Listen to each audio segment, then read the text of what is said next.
ये मनरेगा का जो कानून था वो एक ऐसा कानून था, जब वो कानून बना तो पूरे देश की जितनी भी लोकसभा के अंदर विपक्षी पक्षी जितनी भी पार्टियां थी, सबका उसको समर्थन मिला। देश के अंदर जितनी भी सरकारें थी, उन सरकारों का समर्थन मिला।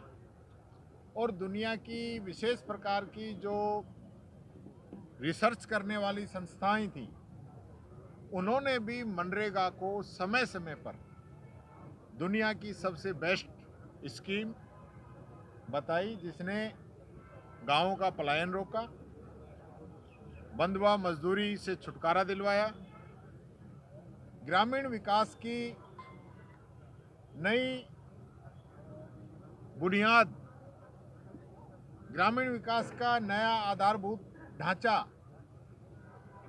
ग्रामीण परिवेश में जीवन यापन करने वाले लोगों के जीवन के अंदर बदलाव, ये सारे परिवर्तन मनरेगा योजना से आए। और आप देखेंगे, जब कोविड का समय आया, जहां लोगों को जीवन यापन की भारी दिक्कत आ रही थी, उस समय रिकॉर्ड तोड़ मनरेगा के अंदर लोगों ने काम किया और जो कठिन समय था उससे वो निकल पाए। मैं ये बातें आपको इसलिए बता रहा हूं कि आज भारतीय जनता पार्टी को यही मनरेगा अच्छा नहीं लग रहा है। और ये आज की बात नहीं है।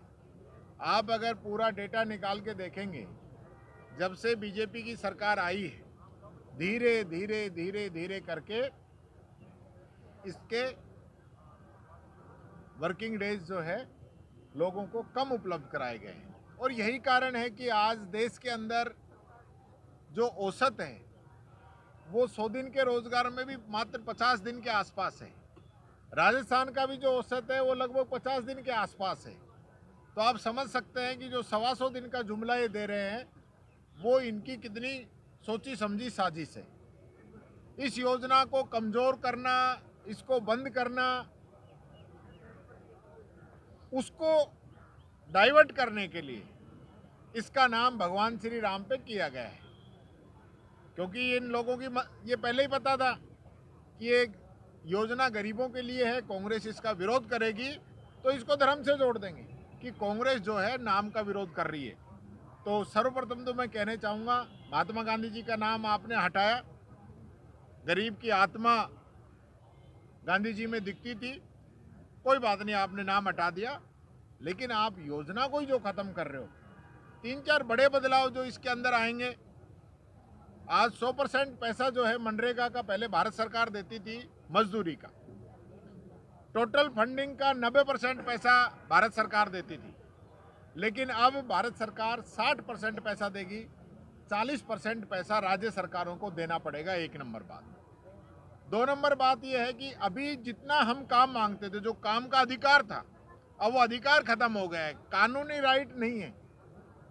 अब आपको एक स्कीम की तरह इसमें काम मिलेगा, तो आप काम मांगेंगे, उस आधार पे आपको बजट नहीं मिलेगा।